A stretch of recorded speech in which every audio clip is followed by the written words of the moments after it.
So you're hearing about glyphosates and how you should be eating organic. But why? Today we're going to talk about what glyphosates are, what do they do to your body, and how we minimize the damage that they do. I'm Dr. Jake, a naturopathic medical doctor and integrative physician. On my channel, I share with you how you can heal your body naturally and eliminate symptoms without harmful drugs and surgery. Be sure to subscribe today to get guidance on your health journey.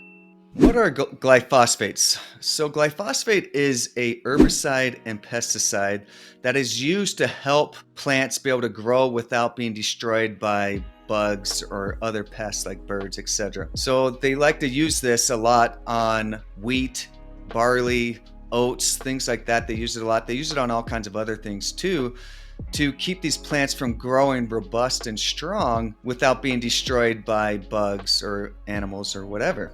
That might sound really awesome and great to be able to have a product like that, but what are some of the health traumas that help it happen because you are eating glyphosates? So let's say you start eating a lot of wheat, for example, which a lot of us do, or you eat a lot of oats, and they are pounded with a ton of glyphosates. They are very toxic to our body. They can decrease our absorption of many nutrients, specifically manganese.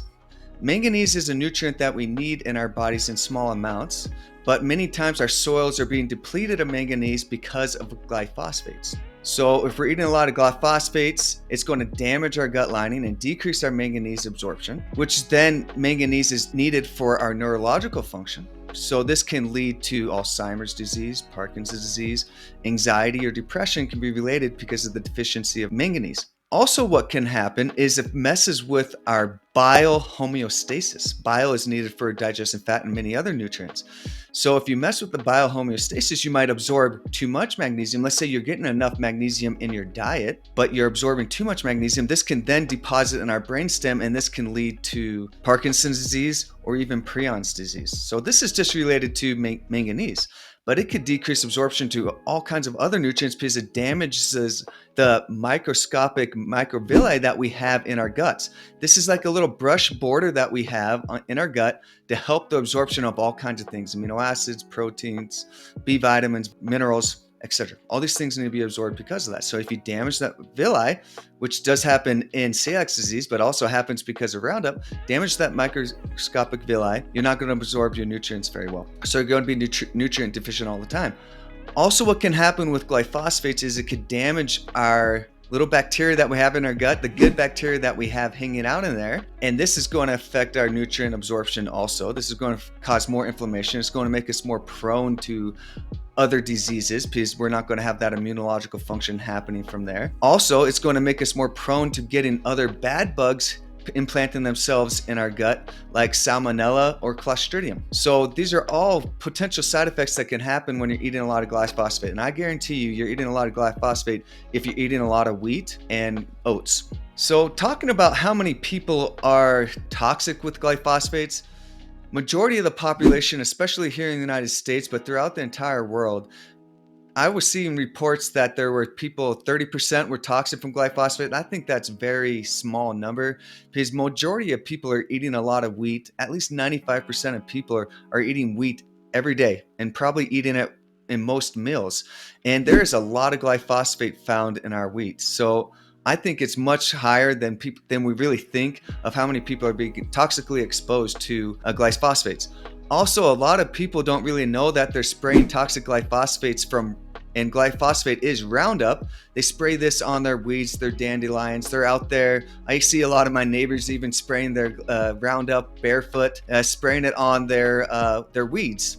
So they're getting, and it's a solvent, and it's going to absorb very well in through our skin. So a lot of people are getting exposed that way. Plus, we're getting exposed in our water supply in our soil. So let's say it rains and we have a lot of glyphosate on the soil, and there was a lot of spray on the wheat crops or the oat crops, and it gets in our soil and it rains, and then that drains into our rivers, and then that goes and disperses throughout our entire sewage system and how we get water. So we're getting a lot of glyphosate in that way, except if you have a great filter that's actually taking away the glyphosate. So you guys could probably getting a good idea that even if you're trying to be really good about staying away from glyphosates, let's say you're not eating a lot of wheat or eating organically, many of us are still being exposed to glyphosates. My next point is, how do we actually get glyphosates out of our body? The best way that I know to do that is actually sweating. So let's say you are a runner and you sweat a lot when you run. I know I have a lot of patients of mine that tell me they run, but they don't necessarily sweat a lot. That's not going to really work. Or you play sports and you sweat a lot. That could be enough if you're doing it consistently enough. My recommendation is usually do it in a sauna, so you're actually consistently doing it, and you could actually watch how long you're actually sweating for. Like, I like infrared saunas, are my favorite type of thing because it's able to get the heat more internally inside our bodies and really elevate our body temperature better than other saunas, but any sauna can do. And I want you to be sweating for at least 15 minutes of a good sweat. You need to start slow when you do this because it can be hard on some people. You need to make sure your cardiovascular system's strong too, and other things. So you need to take it slow and see how you do. Just maybe start with 5 minutes of an intense sweat and then work it up to 15 or 20 minutes of a good sweat. And when I say a good sweat, that's when you're getting big drops of sweat, and that's really going to be eliminating this glyphosate in our body. And let's say you've had a ton of exposure to glyphosates, you used to eat a lot of wheat, or you're currently eating a lot of wheat or oats, and you've used a lot of Roundup on your property. You probably have that toxins hanging out in your fat and in your muscle tissue. So you want to do it consistently, maybe 5 days a week. You want to be doing 15 to 20 minute sweats for about a month or two to really get that out. And then as a maintenance, you could be doing it like 2 to 3 times a week, just because you're always going to be exposed to this toxic glyphosate in our body. Just to review today, we talked about how glyphosates are bad for your body. They're in toxic amounts in our wheat and our oats. So we want to try to get these organic as we can, or glyphosate free. There's a lot of products out there now that you can get organic wheat or organic oats and glyphosate free oats. So look for those and try to limit your exposure in that way. Try not to use Roundup on your weeds because that's going to give you exposure. You're going to breathe it in. I mean, if you use a mask and things, that's great and good. Try to obviously not go out there barefoot, but it would be best to really use another source besides Roundup or glyphosates for your plants. And we're always going to be exposed to it, like we discussed before. It's really hard not to. So you should probably do some sweating of any way you want to get sweating done to be able to eliminate this glyphosate exposure. For more information on how you can heal your body naturally, click on our next video. Thanks for watching.